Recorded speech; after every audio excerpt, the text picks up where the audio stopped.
with Chris Buescher, the driver of the JTG Daugherty number 37. Hey, Chris, come on up, and we'll look for the first question for our friend who we used to get to see on Tuesday nights running his Legends car here. Oh, who's first? I think we got some hands coming up. Way back, Tom Jensen in the back there. It's a shy crowd. Yeah, they're all kind of returning from grabbing something to eat. Some of them we caught in mid-bite. What's up, Tom? Hey, Chris. Tom Jensen, FoxSports.com. Can you clarify what your situation is with JTG and Roush, and are you still under contract with Roush to go back there next year? Yeah, we're still under contract with Roush, but for this year and coming over to JTG, we're full tilt ahead. So working on this season, getting integrated with everybody over there. It has been a transition, coming over to a new team for the second year in a row, trying to get to know everybody. And we got a new crew chief with Trent Owens, getting used to that. New manufacturer with Chevrolet. Really focused on getting through this year. Right now that's the plans we have. We haven't looked anywhere past that. So 2017 is looking to be a great year, though. Looking at the momentum that AJ and the 47 team had at the second half of last year is very promising and makes us very optimistic to get rolling at Daytona and especially past that once we get to Atlanta and that West Coast swing. Next question. David Scott with the Charlotte Observer. Hey, Chris. Hey. With Dale Jr.'s concussion last year, how did that change how you view that kind of injury, and do you feel like you're doing anything different now in terms of your equipment or whatever to prevent that? It definitely makes us pay attention. As far as drivers and safety equipment and where we've been there. We've been using the best safety equipment available to us for many years, and we realize it, but the cars continue to evolve. There have been some safety updates for the chassis for this season that'll slowly become a part of every racetrack we go to. I think right now it's super speedway only, but there's just always evolving safety-wise. Always try and be mindful of it. We do our impact concussion testing before the season. We got to get all that turned in, and that's every 2 years. I mean, we have all kinds of baselines. We have protocols that we go through to make sure that we know where we're at, and we try and make sure that after any incident we're able to go through any tests to make sure that we're still cleared to race. Next question. Straight ahead. Dale McFadden with NBC Sports. Chris, how well do you know AJ Allmendinger going into this season? What's your relationship been like as you get integrated with each other? And when you have a teammate, what are the qualities you look for in a good teammate? I knew AJ a little bit more than a lot of the other drivers. And then as we went through the off season, what little bit off season there is, we had a couple of events. We had a Christmas party over at JTG. Had some sponsor summit stuff and gotten to know AJ pretty well. Very outgoing, which I could definitely take a few hints from there.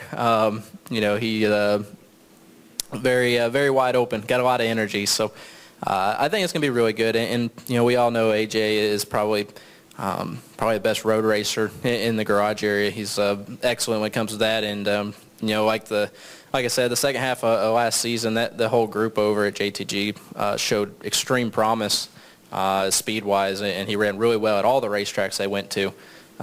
He's very good at Martinsville, very good at Richmond's, and a lot of these other racetracks that I haven't been as good as I'd like to be at. He's also runs very, very well at Bristol, which I feel like was probably our best track last year as well. So there's a lot of good things that I think are going to work to help us both work together. It's always nice to have a teammate and have a whole other team to bounce ideas off of. I think overall for our team, going from one team to two is going to be beneficial. The alliance with RCR over there is already like having a bunch of teammates. It's just a little bit different when it's all under the same roof 24/7, and everything is completely openly talked about all the time. Another question for Chris. You come to this team as somebody that won, made the playoffs last year, even though they weren't called that last year. But, do you start getting some of these new crew members that are assembling to work on your race car, looking and asking you now as the veteran and such, and what is that difference like being the person that is being asked questions as you go into the season rather than, the other way around? I don't know about a veteran, but I'm getting old compared to some of these kids coming in. So, there's and still I'm very new to this. One solid season in. So, the people that we have hired on over at JTG, I've gotten to meet our team. Just going through right now the basics of getting seats mounted, everything set inside the car to where we're comfortable and able to go to the racetrack as safe as possible. And, a handful of them I know from Roush actually coming over from there. A lot of them coming in from different race teams and just new guys that I haven't worked with, but so far I've really liked everybody that's come on board. They're all working together really well. I feel like we have a really good group behind us, and I think it's going to turn out to be a great season. Stan Creekmore. Yeah, Stan Creekmore outside the box. Chris, what is the biggest thing about yourself you believed you learned last year that should be a big benefit for you this year? Before the changes in the format, I thought I did a pretty good job at learning about when to be patient, when not to be, and when it was important, and when it wasn't. And now I don't think we get to exercise patience ever. So I don't know that it's going to help me a whole lot. But on the other side of that, there's still a lot of similarities. And with the format and the new changes that have just been announced, it's not going to change a whole lot from our perspective. We're always out there going hard. There was just times in the race where you didn't feel like you had to be in a certain position by the end of a segment so that you were able to say, okay, it's not perfect right now, we can wait it out. Whereas now I feel like we're going to have to be a little bit more aggressive there. So, for me, what I learned has been changed now. With the style or with the format that we have. But I think it's going to be good. I think it's going to be good overall. I'm excited to try it out, and I think it addressed a couple of key issues that a lot of people wanted to see adjusted. Jordan Bianchi, SB Nation. Wondering if you had a much of a relationship with Jimmy Johnson, if he's offered any guidance along the way, what kind of rapport you guys have had? I don't know him really well, but I guess for the last 2 years, I've gotten to go out to Vegas as part of as all the Chase drivers have gone out there. 2 years ago was just from being the Xfinity champion, so myself and Brett Moffitt being Rookie of the Year were out there and just got to be around all of it and kind of see how it all unfolded. And then obviously last year with making the Chase and not just Jimmy, but all of those guys, the entire group of drivers that we're out there with was extremely friendly. Offered up a lot of advice just to try and basically prepare you for what I'm getting myself into. What all of our younger drivers are getting ourselves into, and how this is a different lifestyle, I guess, from Saturday night short track racing. There's a lot more effort that goes into it, a lot more preparation, and a lot more days like this where you got to speak and be presentable on behalf of all the sponsors that go along with it and all the partners. And it's there's a lot to it, and all those drivers that have been doing it a long time offer up every bit of advice they can to try and make sure that we're prepared for it and that we present ourselves the right way. Got time for one more for Chris. I'm going to keep you on a pretty good tight schedule and let you get to the next place maybe about 45 seconds ahead, but certainly appreciate your time. You got it. I Thanks. appreciate it. Chris Buescher. See y'all at Daytona. That's it, Chris. Thank you. 31, Ryan Newman. And as soon as he kind of gets sat down, we'll hand him the microphone. He's got a nice ice-cold Coca-Cola in hand. First question for Ryan Newman. Perfect. Yeah. Holly's got one for you. Holly Kane, NASCAR.com. Could you address the changes to the championship this year and how you see that kind of playing out? And are you excited to be able to score the points in the middle of the race as well? And do you see this kind of changing the way everything looks towards the end of the year? I'm trying to think of a unique answer because I'm sure you've had that question a couple times in this room today. But I think that the strategy of the races, the mixture of importance on a bonus point for a stage win in reference to how you race each stage and the last stage, which ultimately is still the most important, points-wise, is going to be unique and fun to follow. It is going to be a challenge, I think, to learn the system, but I don't think it's a complex system, and I think that with the right technology, it can be very easily adaptable to the fans, which to me is extremely important. And I think that the most important thing that we'll talk about with this new structure will be the 1 point that goes into the chase per stage, and still the bonus structure that goes and is now cumulative throughout the chase, because ultimately we're all racing for wins, but the big trophy is always going to be that championship. Next question, Bob Pockris. Bob Pockris, ESPN. Has the wind drought at RCR taken any sort of a kind of life of its own in the sense of, is there a feeling like, oh my gosh, if we just get a win, everything will then kind of fall into place? Yeah, I think we've been close and had that taste. Obviously, back in 2014 was the closest I was, but Austin had some really good races last year. Paul has had some, but I think that it has been a challenge, and it is tough to work through that mental part of it. But we know that we have the right people, we know we have the right parts, and we have to put it all together. We've had some meetings already this year about what we can do to work on that. It's at the forefront of our thought process of getting that first victory of the season for the organization, as well as ending that drought. So, it's especially with the new format, it'd be awesome to talk about that, and a double bonus for us. Lewis. Louis Frank of Reuters, over to your left. Have you found the hissing cockroaches you attempted to show me at the rescue ranch, or do I need to call an exterminator? No, I sent them all up to New York. We mailed them. No, I have not seen exactly where they are, but a very good question. And I was there 2 days ago, and I honestly didn't remember seeing where the cage was. I think she had to move them. I think the last time she said something to me that they had multiplied and they had to address the situation. Hill Overton. In Charlotte, no, you're safe. Yeah, especially with your experience in the past, you're safe. Hey, Ryan, Hill Overton, WIXC Radio. This time last year, you told us that NASCAR had not taken enough downforce out of the cars. Now with the lower spoiler yet this year, do you think maybe they're there as to where you think it ought to be downforce-wise?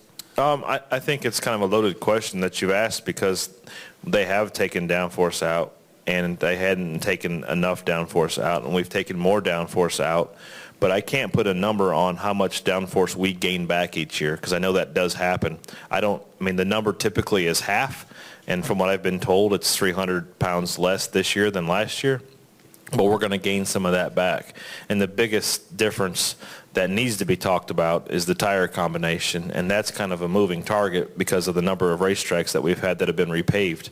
You can't just throw a super soft tire and expect a lot of fall off on brand new asphalt. So the biggest challenge in my eyes lays on Goodyear's shoulders, or the combination of Goodyear and NASCAR, to put something out there that does what we want it to do, that kind of matches the old school style of racing of a tire that falls off 2 or 3 seconds over a run, not we stay out and wait till the fuel burns off and run our quickest lap on old tires, which are still brand new. So there's a balance there, which I think is more biased to the tire racetrack combination than it is the actual downforce number that we have now.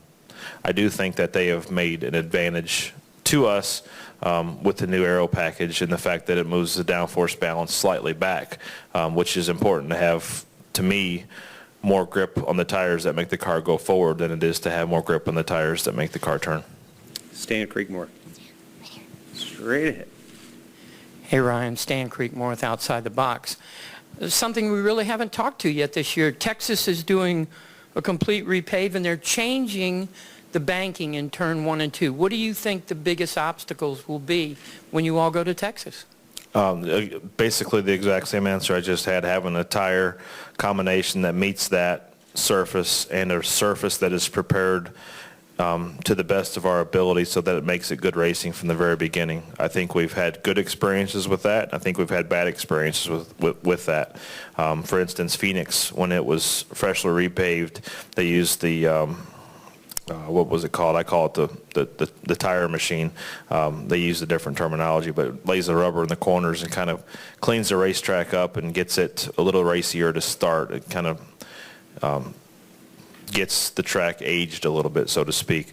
Then you go to a track like Michigan, and as a 2-mile racetrack, we put a lot of effort into getting the track rubbered up, and it just never worked. The second race at Michigan is guaranteed to always be a better race since we've had the repave, because that rubber stays on that racetrack from June to August, and you're not going to get that opportunity at Texas. We're not going to lay enough rubber until the end of the weekend to see exactly what we have, whether it's a track surface change or a track layout change, to make a difference in the racing. Adam Fenwick.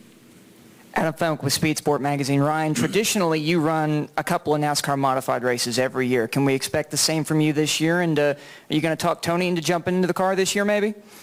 I actually had placed a phone call this morning to talk about that and never got my call answered. We've been playing phone tag, so I would like to. I would like to do a heck of a lot better than I've done the last couple of years, because for the longest time it was a whole lot of fun, and the last couple of years it hasn't been quite as much fun. So I would definitely like to, as long as I can have fun. And I don't really care what Tony does. He can work his own schedule. There we go. Al Stilley, Trackside Report, Indianapolis. We've seen a retirement from Cup of Tony, Jeff, and Carl Edwards out of the Midwest. There aren't any drivers coming through the Midwest, it seems like, to replace them. What has kind of led to that demise? Eric Jones is from Michigan. That's still the Midwest to me, right? Well, that's 1 out of 3. That's of the 3 rookies, one's from the Midwest. What about the West Coast? Should we worry about them? No, I mean, I think it's important that we get good diversity in our sport from different forms of racing. I've always said, and I don't want to get in trouble for saying this, but it doesn't matter to me if it's a male or female or what country they come from, as long as they're good drivers and can drive the race cars and put on a good show. And geographically, if that comes from the Midwest and their open wheel cars, if it comes from the Southeast and their late model drivers, it doesn't matter to me. I want to go to the racetrack as a driver or as a spectator, knowing that I'm beating and competing against the best drivers that are out there in the world that want to race stock cars. That's what's important to me. About the last question time, so who wants to throw one more out for Ryan? I must have answered that one okay, because you did okay. Follows up. Yeah. We're running about 45 seconds ahead these last couple, so you may get a 45-second bump here. If you want me to.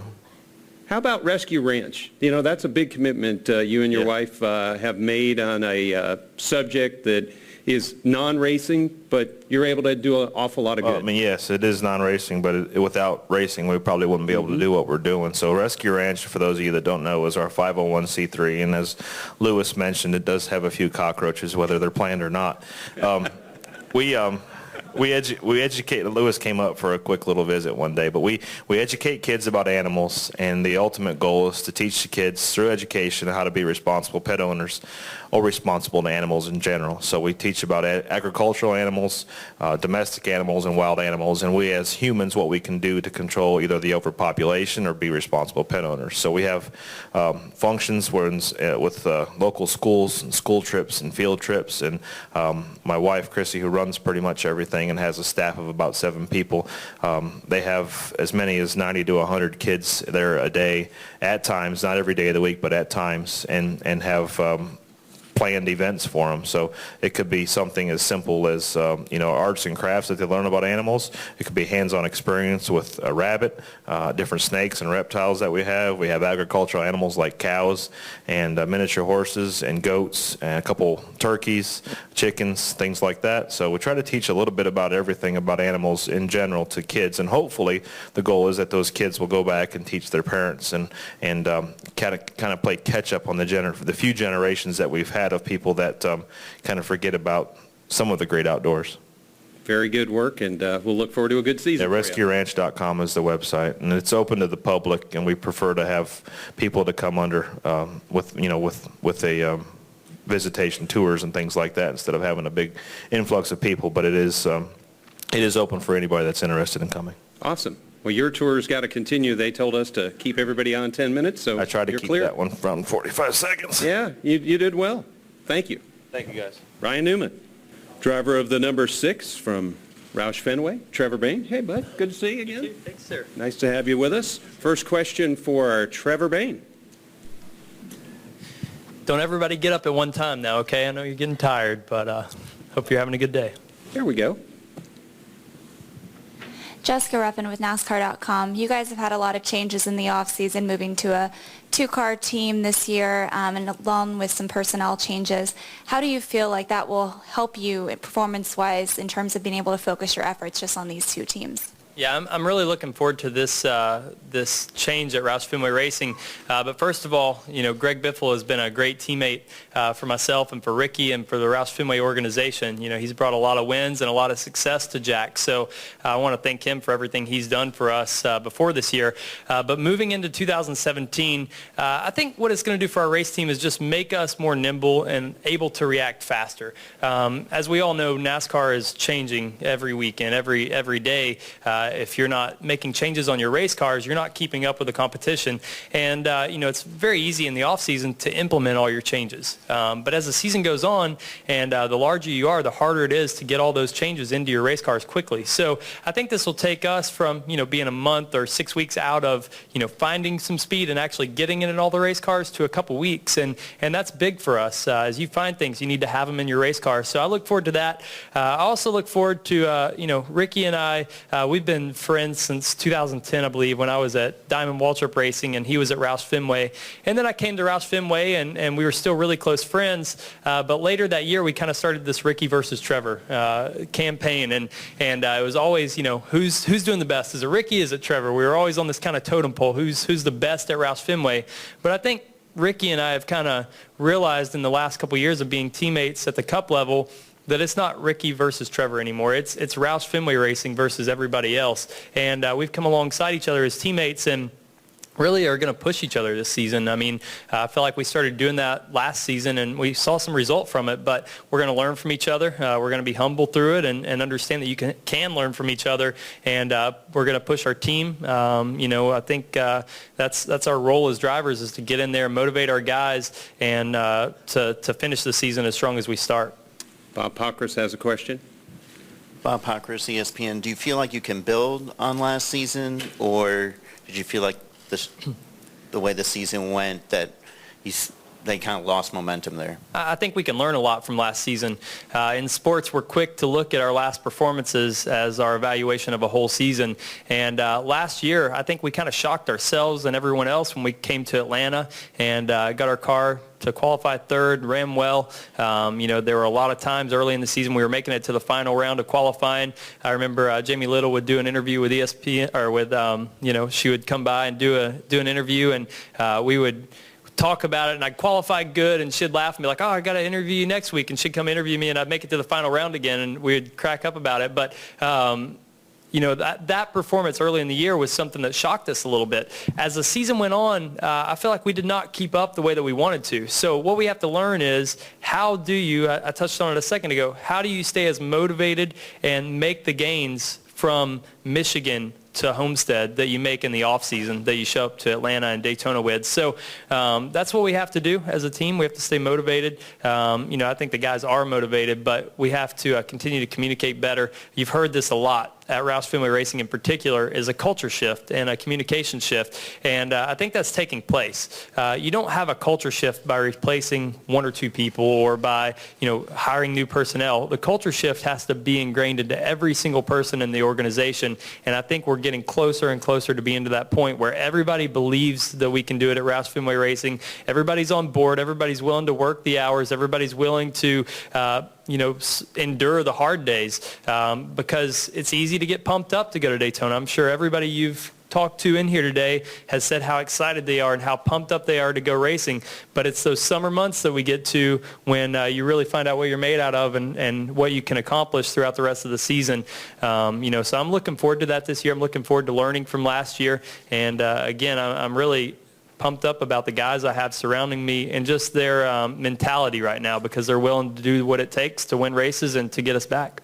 As a Knoxville driver, you've got one of your home state newspapers that would like to ask you a question. Yeah, Trevor, you were talking about Daytona. Obviously, last time you went down there, you had the third place finish and really seemed to be strong under a stricter place. Just how excited are you to get to that race?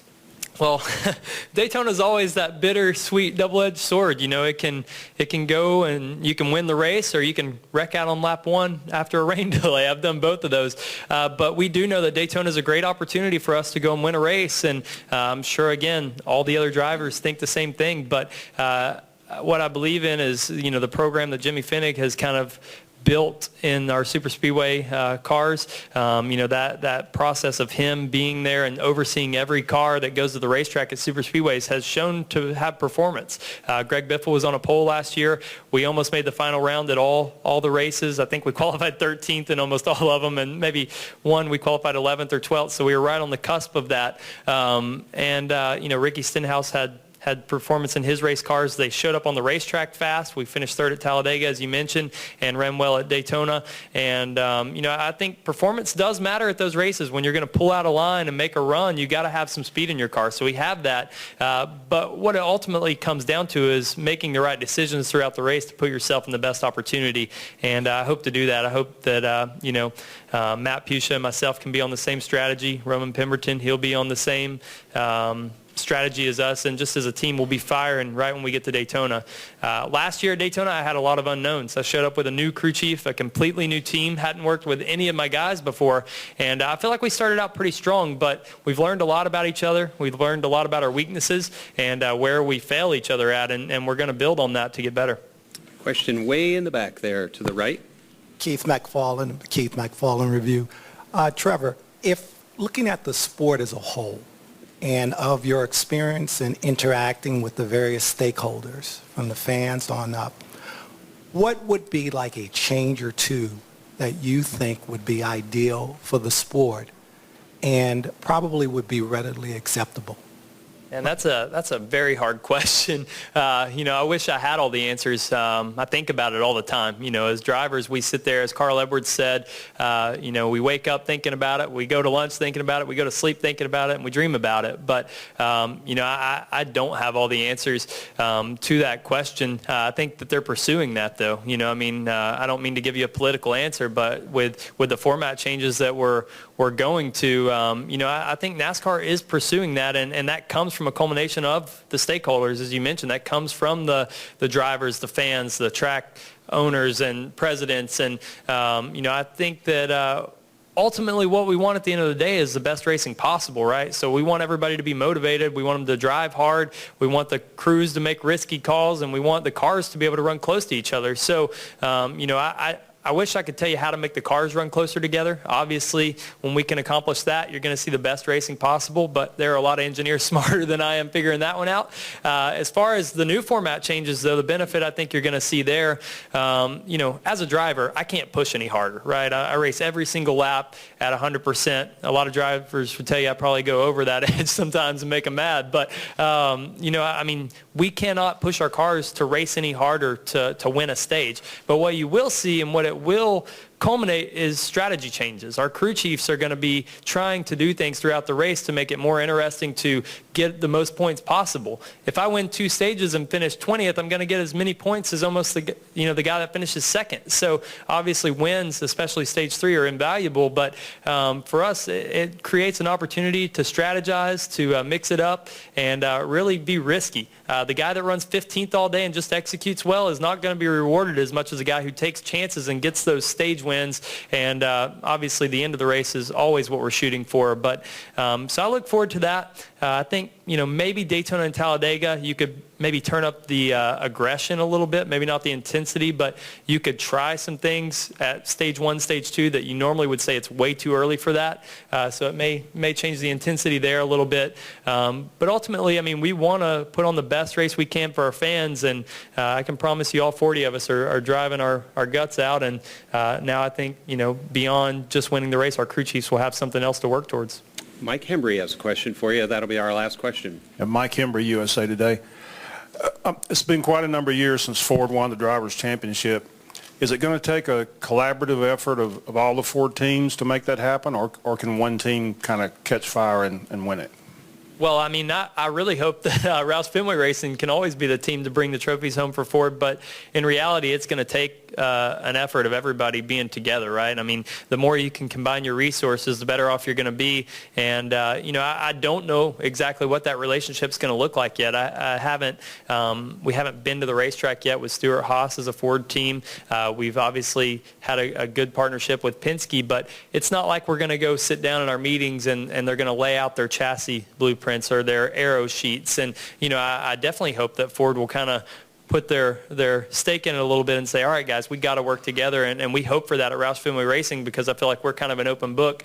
So I would challenge the other teams to be willing to work together. But, I think as far as an owner's championship or a manufacturer's championship, it always takes every team that you've got, and that's obviously what Ford wants to do. They want to hedge their bets a little bit, and they felt like Stewart-Haas was a great team to partner with to do that. And Ford does a really good job with their drivers of bringing us together for events, trying to get us to have conversation.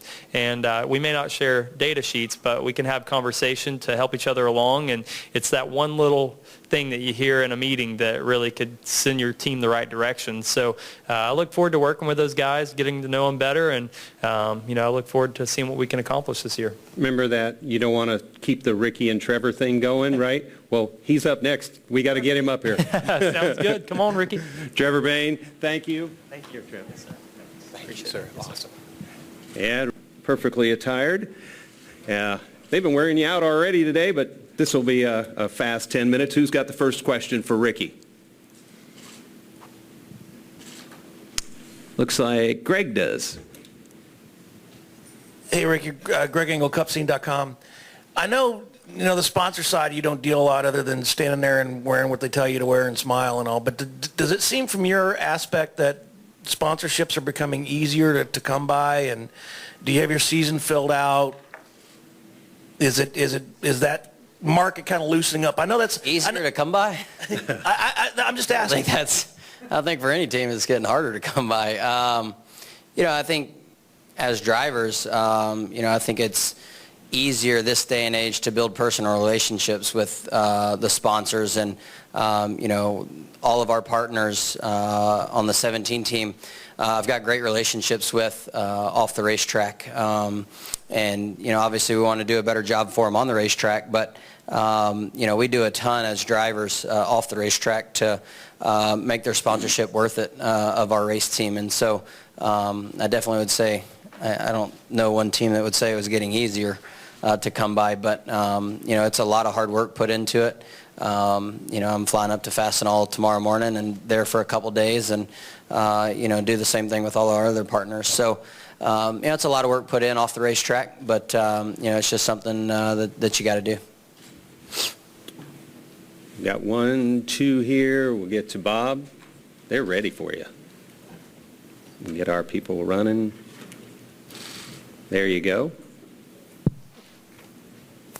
You're up. Kenny Bruce with NASCAR.com. Ricky, I don't know if you've been to the shop much or anything during the off season, but have you noticed any difference with Roush Fenway Racing scaling back to 2 teams from 3?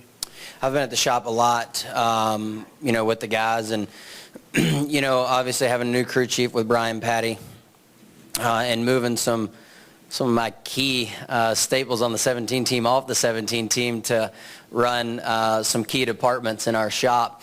I've seen a big benefit already in that. Mike Kelly's doing a great job at going to the wind tunnel, making sure he's finding the downforce that we're needing to find. Nick is doing a great job on the engineering side. We have a Monday or a meeting every morning at 7:30 that every department runs over a list of things that they need done that day, and if it doesn't get done that day, it's brought up at the next meeting the next morning, and it's been pretty beneficial. I think the benefits. I'm excited that I've seen progress being made in communication at our shop, and everybody seems really motivated to get Jack and our partners back to running better, running up front. We don't show up to the racetrack not to do that. They've put a lot of hard work into it, and we're trying to make up a lot of ground that we've lost over the last couple of years. And so, I don't think 2 cars right now has really made a whole lot of difference, but I think as we go throughout the season, when Mike and the guys find aero advantages at the wind tunnel, getting that stuff implemented into our race cars is going to be a little bit easier, only doing it for 2 cars versus 3. But then again, on the weekend, you don't learn as much either. So, it goes hand in hand, but, I think I've been encouraged of what I've seen at the race shop this offseason. Louis Frank of Reuters. With Greg Biffle gone, so who's the old guy on the team? I didn't want to ask who's number one, but you or Trevor. Yeah.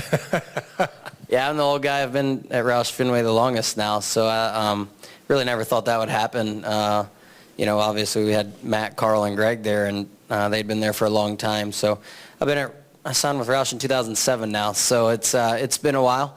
It's been a journey that that I've enjoyed, a new chapter for me now to kind of take the reins and make sure we lead the buggy in the right direction. And I feel good about that. And Trevor along with me is, we're going to have to make sure that when we come back from the weekend, we're going to have to make sure that we let them know what direction we need to go to make our cars better and better every week. And I think we started last season fairly strong, and we fell off, and that was something that we weren't able to maintain, and that's something that we got down in our notes for this year's. We got to maintain and continue to get better every week. Bob Pockris. Bob Pockris, ESPN.